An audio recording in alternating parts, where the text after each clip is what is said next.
Bonjour à tous. Dernier coup de griffe, coup de patte d'un système à terre.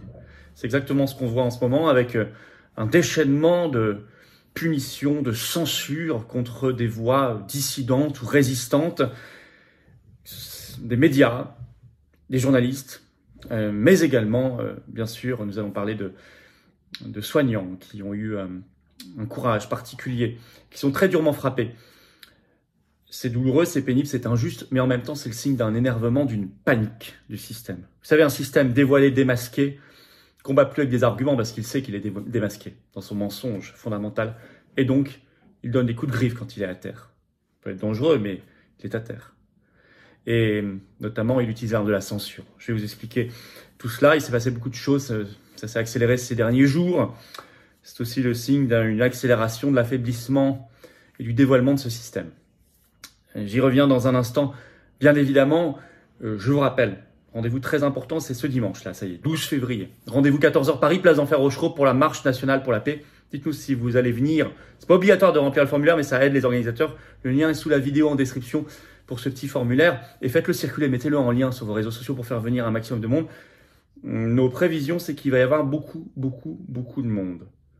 Une très forte participation, probablement très supérieure aux dernières manifestations. C'est la paix. Notre drapeau, c'est le drapeau français. On n'importe pas des conflits. On est là avec le drapeau français. Et de grandes personnalités de paix et de résistance qui prendront la parole. Je vous attends très nombreux. Ceux qui ne pourront pas venir à Paris, il y aura des rassemblements vers 14h. Vous contactez votre référent départemental devant des mairies de France pour la paix. Et c'est très important. Je suis le 23 par ailleurs février, jeudi 23 février à Lyon. Vous écrivez à référent 69 tout collé @les-patriotes.fr pour information et réservation. Hâte de vous voir dans le cadre de ce Tour de France de la résistance. Abonnez-vous à cette chaîne YouTube. Petit bouton dessous, cliquez s'abonner. C'est important. Vraiment important. Faites ce tout petit effort, ça vous prend 30 secondes, c'est gratuit. Plus vous êtes abonné, plus les vidéos sont recommandées par YouTube à des internautes qui parfois ne nous connaissent pas encore. Bravo à ceux qui se sont abonnés récemment, à ceux qui vont le faire très bientôt. Dès qu'on sera au demi-million d'abonnés, on le fêtera ensemble en direct, de manière grandiose, comme il se doit. Allez, c'est parti. Le système panique et montre son visage totalitaire, avec des médias, des journalistes dans le collimateur, et c'est le résultat d'un affaiblissement, d'un énervement, d'une panique. Je l'expliquais, parce que ce système est démasqué aux yeux de tous, de plus en plus en tout cas. Ce qui veut dire que ça ne doit pas nous effrayer, ça ne doit pas nous décourager, au contraire, ça doit nous donner envie de nous battre encore plus. Alors les médias, vous savez qu'ils ont accéléré le processus de fermeture de RT, qui avait couvert les gilets jaunes, qui avait couvert les manifs anti-pass, et de Sputnik, les deux médias russes, RT France notamment. Et la fermeture de ces deux médias a ouvert la boîte de Pandore de la censure. C'est un peu maintenant à qui le tour? Une fois qu'ils l'ont fait, on peut le faire pour d'autres médias. C'est ça le problème. Alors, accélération d'abord de la fermeture de RT France. Ce 19 janvier 2023, a été gelé à la demande de la Direction Générale du Trésor en France. Les comptes bancaires ils ont été gelés, les comptes bancaires de RT France. Ce qui a entraîné donc la fermeture de la chaîne. Qu'est-ce que vous voulez qu'elle fasse s'il n'y en a plus de compte bancaire? Alors le syndicat national des journalistes a protesté, a dénoncé cette décision, je cite, qui va provoquer une centaine de licenciements par ailleurs, puisque je rappelle qu'à RT France, il y avait 123 salariés français, dont 77 titulaires de la carte de presse. Et ça, on le sait par un article de La Croix du 22 janvier. Alors tout ça se fonde sur la décision européenne de l'Union européenne de mars 2022, mais qui à l'époque prévoyait une interdiction de diffusion, mais pas de production. Or là, en fermant les comptes bancaires, depuis le 19 janvier, il y a aussi une interdiction de fait de production. Donc c'est la fermeture définitive et le chômage. Et une question de principe. Depuis, ça se déchaîne contre d'autres médias. Alors on a vu notamment cette interview hallucinante de la ministre de la Culture, donc Rima Abdul Malak, qui gère notamment l'audiovisuel, dans Le Monde ce 16 janvier. L'interview est toujours en ligne. D'abord, une question hallucinante du journaliste du Monde, qui interroge la ministre sur les débordements sur C8. Je cite le journaliste, les réponses apportées par l'ARCOM, c'est-à-dire le nouveau CSA, l'autorité de régulation des médias, vous paraissent-elles adaptées, suffisamment rapides et à la hauteur de l'émoi suscité? Donc la question c'est une question de flicage de son confrère, de leur confrère. Donc c'est une question hallucinante qu'on n'aurait pas vue il y a quelques années. Et la réponse de la ministre est encore plus hallucinante parce qu'il y a une menace à peine voilée contre C8, mais aussi CNews pour 2025. Je vais vous citer la réponse de la ministre de la Culture. Je cite, « L'autorité dispose d'un panel de moyens, d'actions et de sanctions prévues par la loi. Elle est intervenue une vingtaine de fois depuis 2019 à propos de C8 et de CNews. Il faut responsabiliser les présentateurs, les chroniqueurs, mais aussi les patrons de chaînes pour leur rappeler que l'autorisation d'utilisation gratuite de leur fréquence s'accompagne d'obligations, comme celle de traiter les affaires judiciaires avec mesure, celle de respecter le pluralisme des opinions, etc. Lorsqu'on arrivera en 2025 au moment de l'analyse de leur bilan pour la reconduction de leurs autorisations de diffusion, l'ARCOM saura regarder comment elles ont respecté ces obligations. » 3 petits points. Excusez-moi, c'est une menace contre CNews et C8. Or, on peut pas dire que ce sont des chaînes de résistance. Ce sont juste des chaînes où il y a peut-être un tout petit peu plus de pluralisme que sur d'autres chaînes info où c'est quasiment la voix du parti unique. C'est tout ce qu'on peut dire. Enfin, c'est pas non plus des chaînes alternatives de résistance. C'est juste un peu plus normal qu'il y a un peu plus de pluralisme, mais c'est déjà beaucoup trop pour ces macronistes. Et ils sont allés plus loin. Décision hallucinante ce 2 février dernier, c'est tout récent. Communication de l'ARCOM sur l'émission d'André Berkoff. Et j'y reviens dans un instant. Je vous explique tout ça dans quelques secondes. Je vous demande d'abord qu'on se batte ensemble pour les patriotes. Vous savez, le pluralisme, la diversité d'opinion, la liberté d'expression, ce sont des combats fondamentaux pour nous. Ça, c'est être adhérent, avoir cette carte orange, ou réadhérent aux Patriotes si vous avez adhéré il y a plus d'1 an, et je vous demande de le faire. On n'abattra pas ce système, on ne le mettra pas à terre, seul, séparé. On le fait ensemble, collectivement. Le lien pour adhérer ou reprendre votre adhésion annuelle aux Patriotes, il est sous la vidéo en description, c'est le premier lien. C'est un lien que j'ai mis également en commentaire épinglé, vous verrez dans les dernières secondes de la vidéo en cliquant sur l'écran, mais aussi maintenant là, sur une petite fiche sur l'écran. Vous pouvez également faire un don de soutien aux Patriotes, c'est le 2e lien sous la vidéo en description. Tout est défiscalisé aux 2 tiers pour vous. Tout. Adhésion, don. Et les compteurs fiscaux ont été remis à 0 1er janvier dernier. Profitez-en. Et je vous attends et on se battra ensemble pour nous et les générations qui viennent. On pense aussi à nos enfants. On ne peut pas leur laisser la France et le monde dans cet état-là. Je vous attends. Allez, on reprend. Je vous rappelle aussi pour ceux qui font un don ou qui adhèrent que nous n'avons pas eu un seul centime de financement public. Or, nous on fait, ça coûte cher. Hein. Je le dis quand même au passage et on n'a évidemment pas d'aide des banques pour ceux qui ont demandé. Allez, c'est reparti. Bah écoutez, André Berkoff, je vais vous expliquer. Donc décision, communication de l'ARCOM, donc ce 2 février, c'est sur le site de l'ARCOM. Hein. Je cite le titre de ce communiqué. Émission Berkoff dans tous ses états, diffusée les 10 mai et 29 juin 2022. Sud Radio et Sud Radio Plus mise en garde, officiellement par l'ARCOM.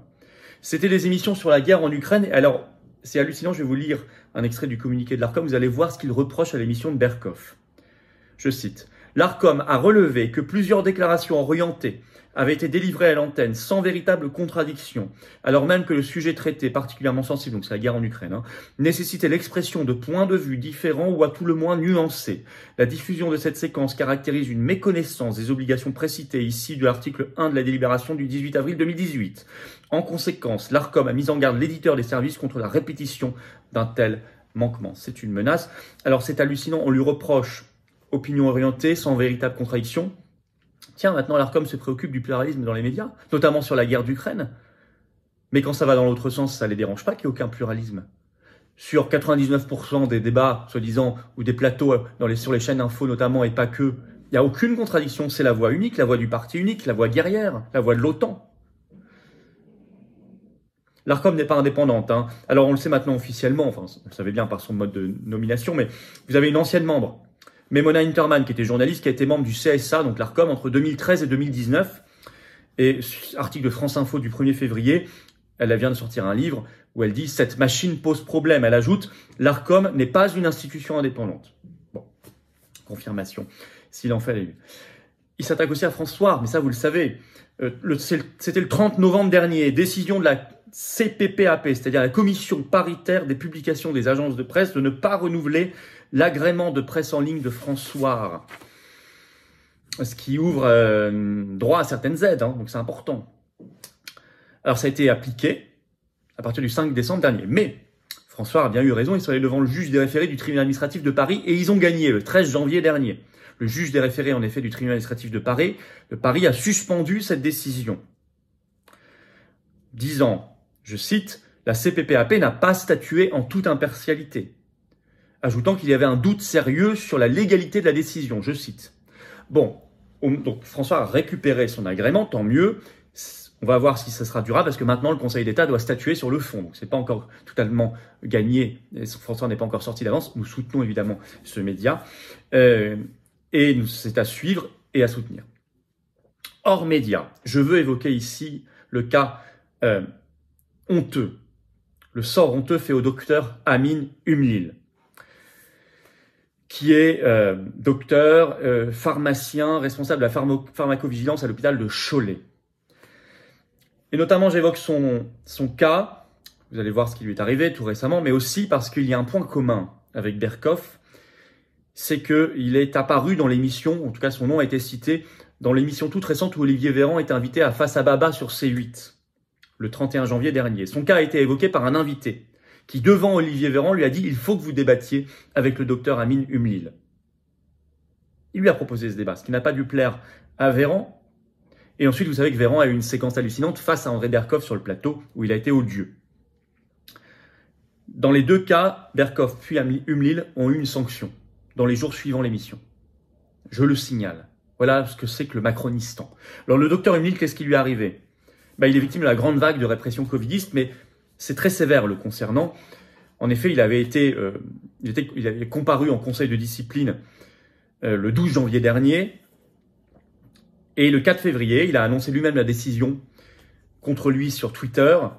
La décision du Centre national de gestion, le CNG, c'est la révocation immédiate qui prise d'effet dès notification le 4 février. Plus de métier, comme si ses diplômes ne valaient plus rien, plus rien. Très lourd. Alors qu'en plus, il a toujours parlé avec mesure. Pourquoi? Il a questionné les vaccins Covid. Oui, c'est ça qu'on lui reproche, évidemment. Mais il l'a fait avec son expérience personnelle. Il est quand même responsable de la pharmacovigilance, avec mesure, avec argument. Alors, il va faire appel. On espère que l'appel sera beaucoup plus favorable. Mais je voulais signaler cette affaire-là et le lien aussi avec l'émission de Véran.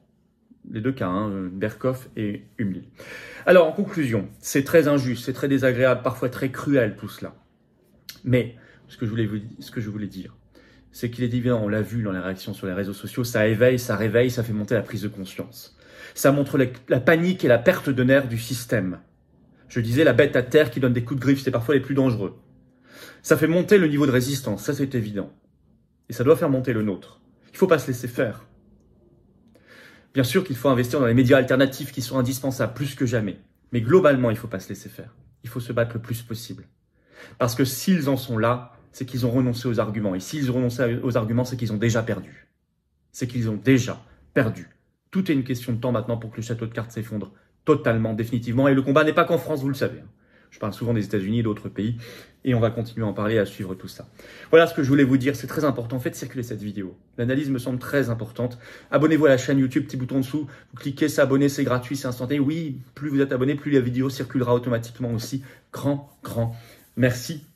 Bien évidemment, avec les pouces bleus, les commentaires aussi aident. Vous le savez, bien évidemment. N'oubliez pas, dimanche 12 février, rendez-vous 14h, Paris, place d'Enfer, Rochereau, pour la marche nationale pour la paix. C'est la première.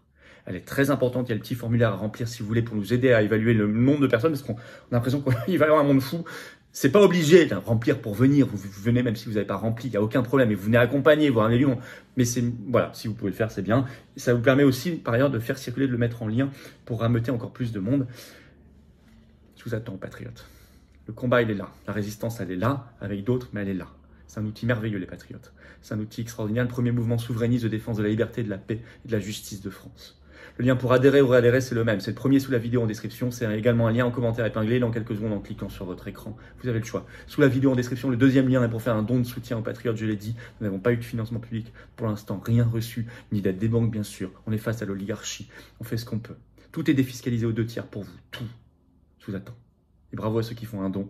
Les dons supérieurs à 500 €, on a ajouté un avantage personnalisé, c'est sur le site des Patriotes, mais dans tous les cas, c'est utile, vital, défiscalisé. Grand bravo aux réadhérents, aux donateurs, bienvenue aux nouveaux adhérents patriotes et vive la France.